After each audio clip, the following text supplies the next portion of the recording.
Radio Flamme. Dans apiculteur, il y a api, ce qui veut dire heureux. Et oui, l'abeille vous met le bonheur, contrairement au bourdon qui, lui, vous met le bourdon. Le miel, c'est le rêve que fait la nature pour nous, les humains. Et qui mieux que Philippe Ledeuf du Manoir des Abeilles à Pontorson et Marine, voilà, tous les deux experts du miel, ils ont décroché une médaille d'or. Qui mieux que donc ces experts généreux pour nous parler de l'excellence de ce rêve sucré de la nature. Marine, Philippe, bonjour. Bonjour à toutes et à tous. On va d'abord parler de cette médaille d'or 2024. Alors vous avez une médaille d'or pour le miel. Oui, tout à fait. Alors, Marine peut aussi en parler. On va et c'est au nom de tout le monde. D'ailleurs, je remercie tout le monde. Je salue tout le monde au sein de l'équipe, parce que on n'est pas que nous deux. Mais merci à tous. On a une médaille. Ce qu'il faut souligner surtout, c'est la régularité des médailles. On a beaucoup de chance. On s'y attendait pas. Depuis 2023, 2024, 2025, 2026, on enchaîne les médailles d'or et les médailles d'argent. Ah, ça s'enchaîne depuis. Il y a une récurrence alors. Ouais, c'est ça, c'est incroyable. Sur les deux concours généraux agricoles, le concours général agricole que tout le monde connaît, et le concours, les concours nationaux aussi, apicole, que on connaît moins, mais qui est intéressant pour nous parce qu'on est reconnu par nos pairs au sein des syndicats apicoles. Donc c'est fort, ça a moins de notoriété que le concours agricole, mais c'est une belle reconnaissance aussi. Alors chez vous, justement, on parle souvent de qualité artisanale. Concrètement, quels sont les critères incontournables de votre charte qualité du rucher jusqu'au produit fini? Alors, avant de laisser la parole à Marine, elle sait que c'est un sujet qui me tient très à cœur parce que je répète tout le monde tous les jours, l'engagement est sur la qualité chez nous. Et la qualité, elle se trouve à 3 niveaux. Il y a la qualité gustative. Il faut le savoir, on travaille énormément sur, que ce soit pour les gâteaux ou pour le miel, pour qu'on ne touche pas, on ne détériore pas la qualité du miel et on préserve le travail des abeilles.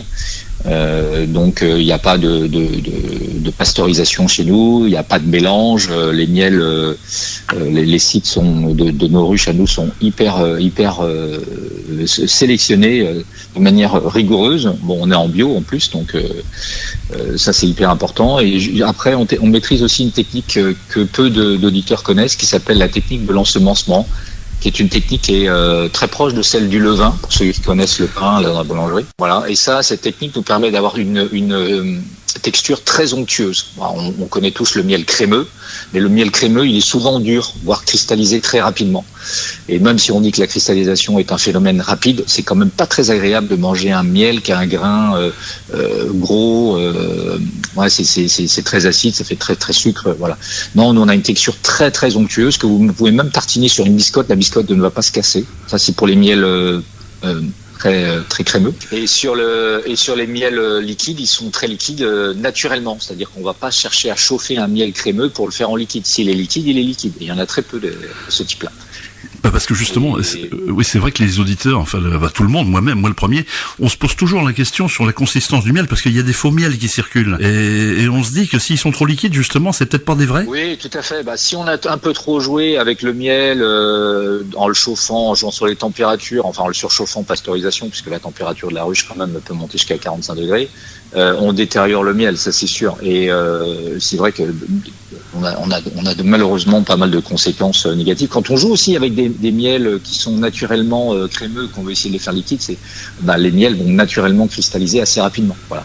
Bon, il y a très peu de miels qui sont naturellement liquides. Vous avez le châtaignier, l'acacia, un oranger, un thym, éventuellement, ça dépend des origines, alors qu'il y a plus facilement de crémeux dans les toutes fleurs. Voilà. Et là, vous allez me dire, mais pourquoi est-ce que notre médaille d'or, elle est liquide alors que c'est un toute fleur? Eh bien, en fait, on a une base de châtaignier.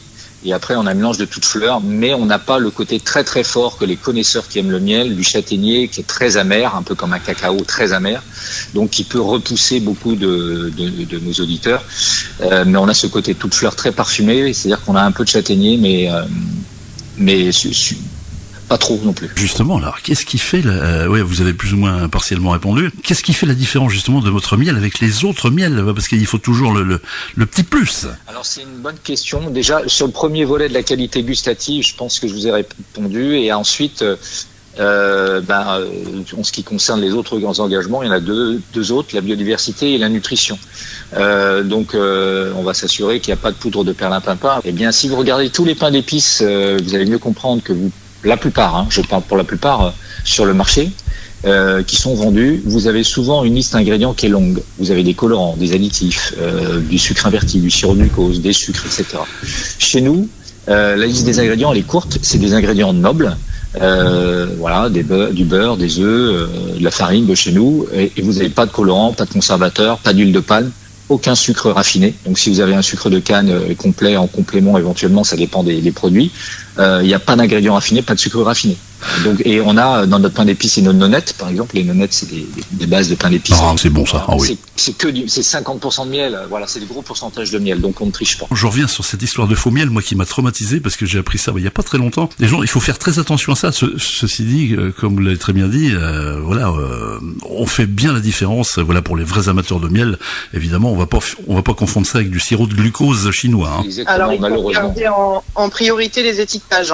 Moi, c'est ce qu'on conseille. Voilà, à tout le monde qui fait ses courses en supermarché, regardez bien les étiquettes. Souvent, ceux qui font effectivement du miel de mélange, etc., vont aller cacher l'origine. Nous, c'est aussi une vraie volonté de faire de l'étiquetage clair, transparent pour les consommateurs.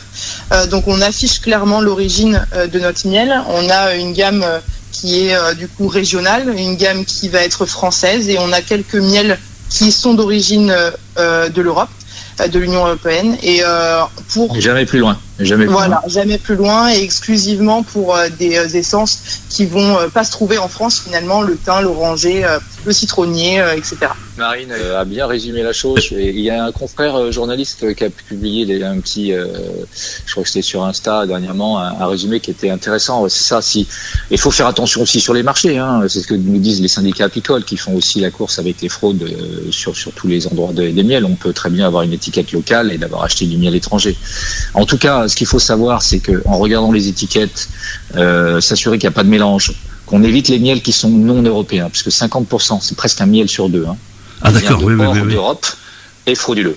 Et si vous avez dans ces mélanges-là, en plus, l'un des trois pays, qui est la Turquie, le Royaume-Uni ou la Chine, vous avez 90% de chances que ce soit frauduleux.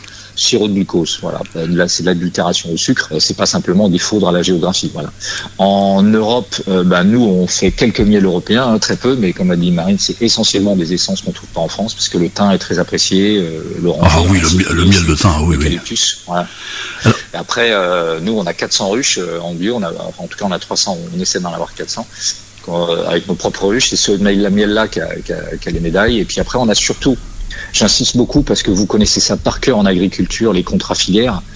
Mais en apiculture, c'est très peu développé, et c'est avec nos syndicats apicoles, et certains sont parrains de l'entreprise, qu'on a mis ça en place dans l'entreprise dès le départ. C'est-à-dire qu'on a 200 apiculteurs avec qui on travaille, des vrais amoureux de la nature, en filière. Ça veut dire quoi? Ça veut dire qu'on est engagé avec eux sur la durée, avec un prix et un volume, ce qui fait que au moins sur plusieurs années, ils peuvent se projeter dans leur activité, et donc ils peuvent investir dans des ruches et donc avoir un impact sur la biodiversité, parce que même si un apiculteur produit du miel, c'est avant tout, je dis toujours, celui qui préserve la biodiversité, parce que c'est 70% de la pollinisation, ce que représente le travail des abeilles. Et oui. Les contrats filières, on a besoin, c'est de l'investissement sur la durée. Faites-nous un petit peu peur. Voilà, un monde sans abeilles, ça donne quoi? Ça fait peur. En fait, les Chinois ont connu cela. Hein. Ils se sont mis à polliniser à la main, et en fait, leur paramètre économique a dit finalement, ça nous coûte beaucoup trop cher de polliniser à la main, c'est impossible. Et ils sont remis notamment à reboiser.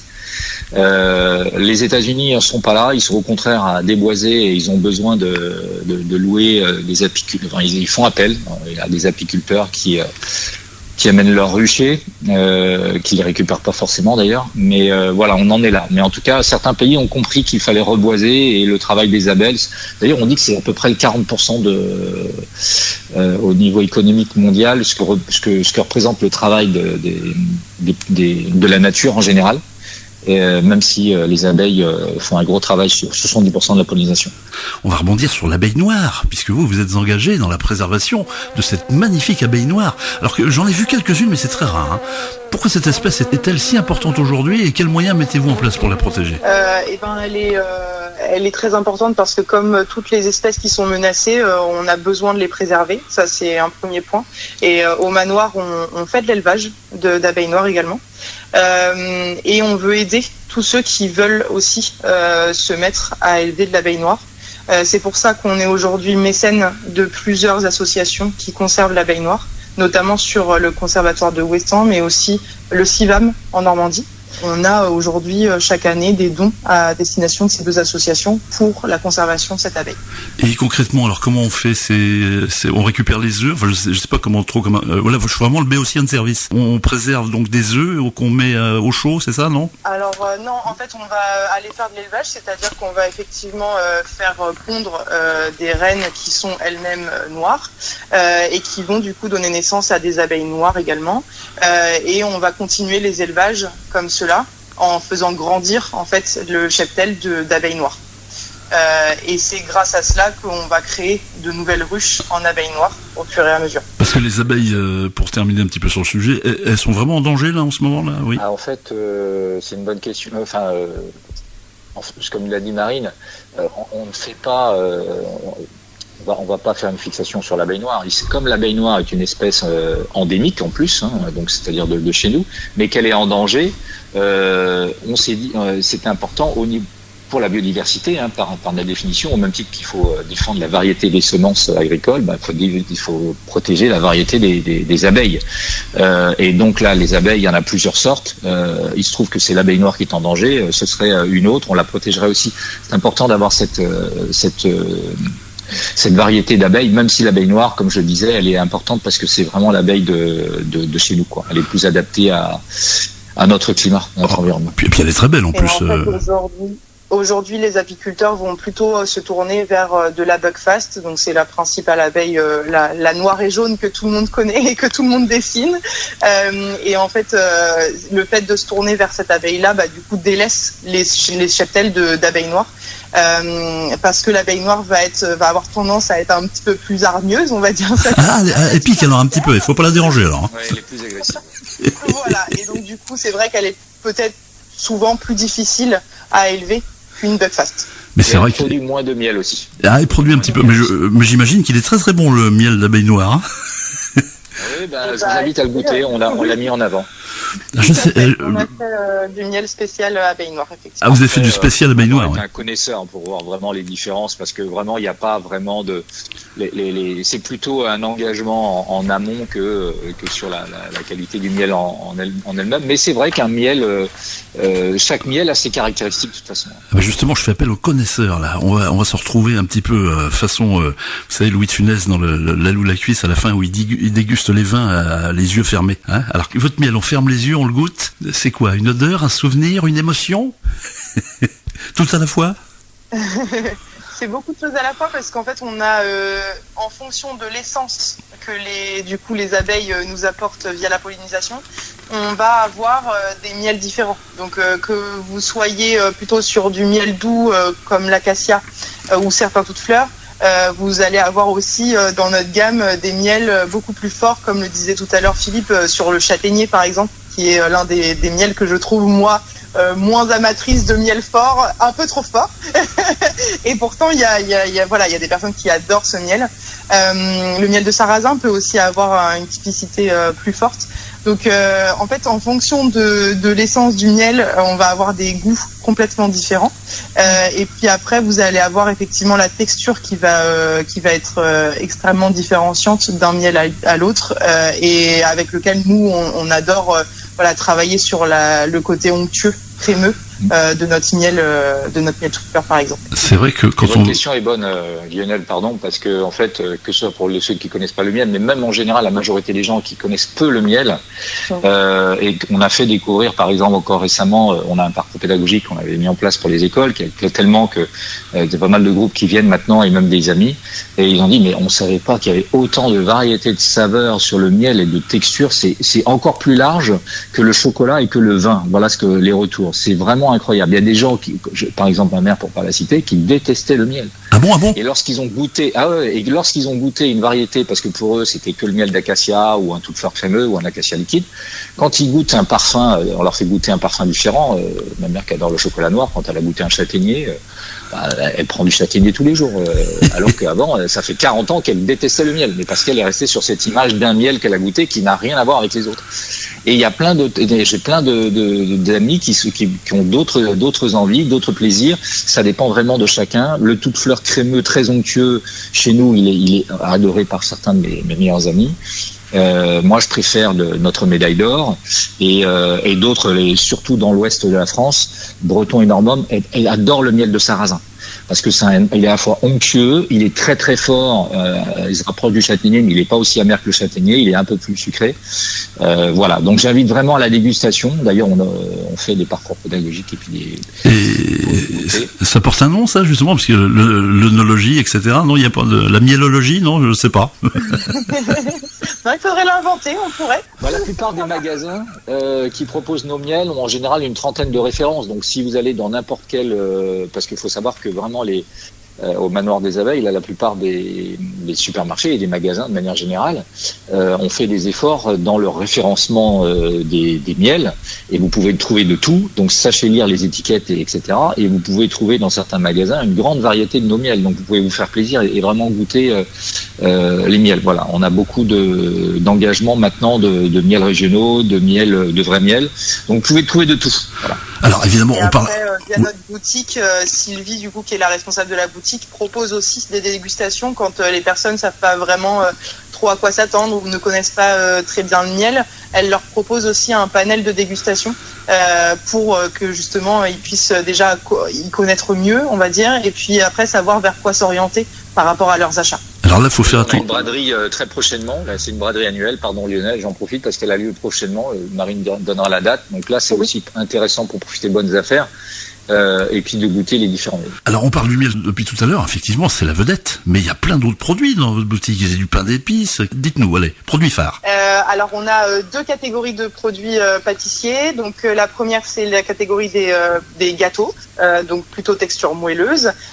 On va avoir donc le pain d'épices qui est vraiment le produit phare historique du manoir. Qu'on a développé également en honnête, dont vous parlez tout à l'heure Philippe, donc c'est la base de pain d'épices avec un intérieur fourré, donc fourré aux fruits, mais aussi à la crème de caramel, qu'on fait aussi chez nous. Ensuite, on a des petits financiers. Les petits financiers. Et la deuxième catégorie, c'est plutôt les biscuits. Donc, on fait des galettes, des palais, des cookies, des croquants. On a quelques palais, quelques galettes. C'est vrai qu'on a un atelier en Bretagne, on a un gros atelier en Normandie, bien sûr, à Pontorson. Et on a une gamme bio et une gamme conventionnelle. Mais dans tous les cas, que ce soit nos gâteaux bio ou gâteaux conventionnels, il n'y a pas d'ingrédients ni de sucre raffiné, pas de colorant, pas de conservateur, pas d'huile de palme. Donc ça, c'est très important pour nous d'avoir une liste courte. Voilà. Et on a vraiment des labels de qualité, c'est le label artisanal qu'il faut gagner. On a une de nos gammes qui est reconnue par le Collège culinaire de France comme l'un des meilleurs artisans pâtissiers français. Donc on fait pas semblant. Je remercie encore toutes les équipes qui sont impliquées. Parce que la qualité, ça demande beaucoup d'investissement humain. On sent vraiment que, depuis le début de l'entretien, on sent vraiment l'excellence qui pointe partout dans tous les domaines. Ne serait-ce que justement sur l'engagement social aussi et le handicap. J'ai vu ça, c'était très intéressant. Vous avez une dimension sociale dans votre entreprise. Parlez-nous de ça un petit peu. Oui, tout à fait. Donc, effectivement, on est en partenariat avec plusieurs ESAT aujourd'hui. On a une équipe de personnes travailleurs handicapés qui viennent chaque semaine à l'entreprise et qui font beaucoup d'étiquetage pour nous. Donc cette équipe-là vient directement dans nos locaux, avec nos équipes. L'idée, c'est aussi qu'on puisse apprendre les uns des autres. Et ensuite, on fait aussi travailler les AT directement avec des équipes qui sont sur place dans leurs locaux à eux pour faire de l'ensachage.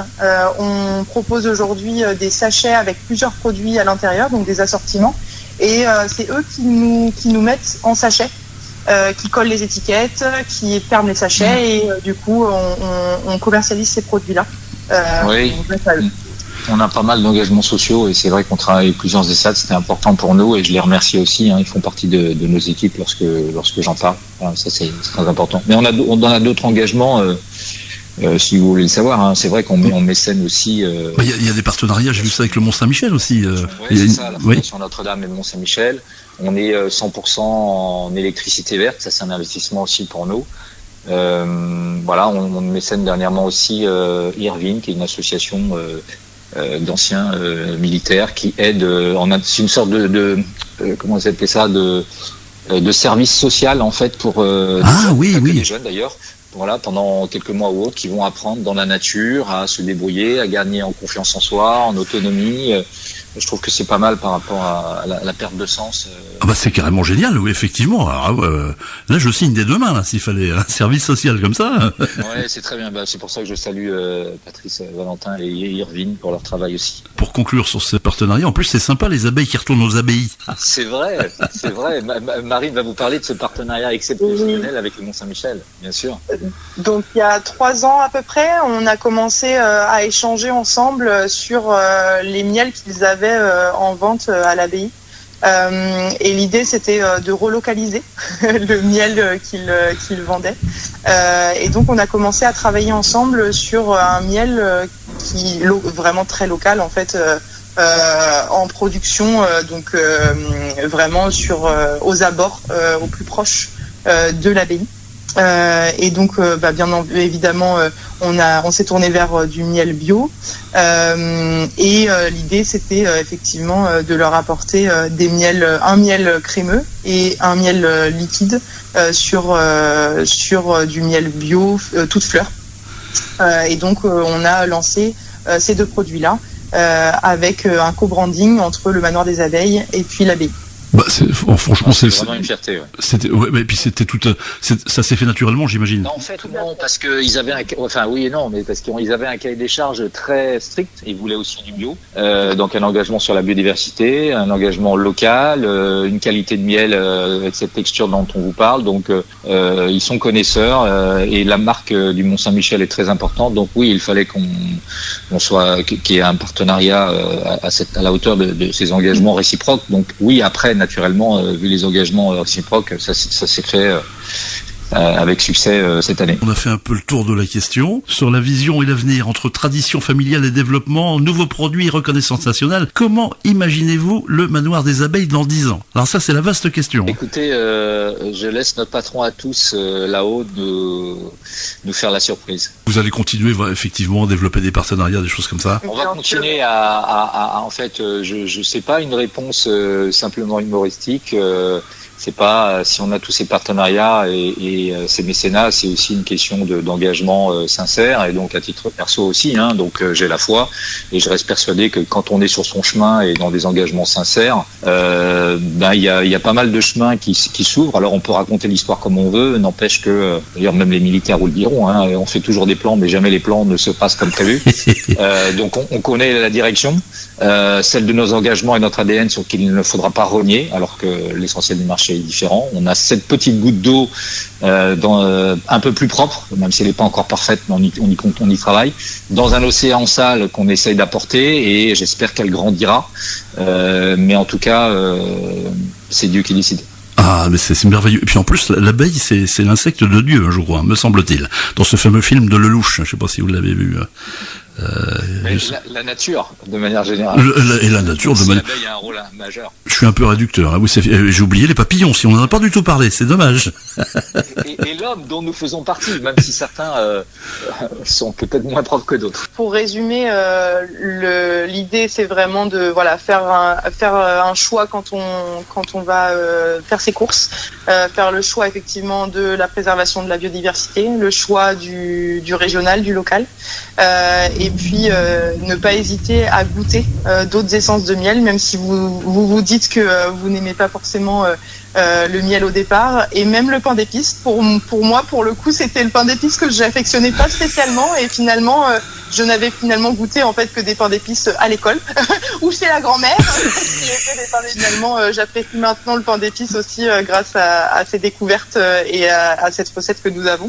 Donc voilà, je le redis, il faut goûter. On n'est jamais déçu. Et dans tous les supermarchés, vous trouverez la marque des Manoirs des Abeilles. Au rayon miel conventionnel et bio, au rayon gâteau aussi, et même au rayon régional, c'est nos pains d'épices et nos nonnettes, parce que si vous regardez bien les étiquettes, faites le choix des bons produits, parce que c'est vrai qu'il y a à boire et à manger, au sens propre comme au sens figuré.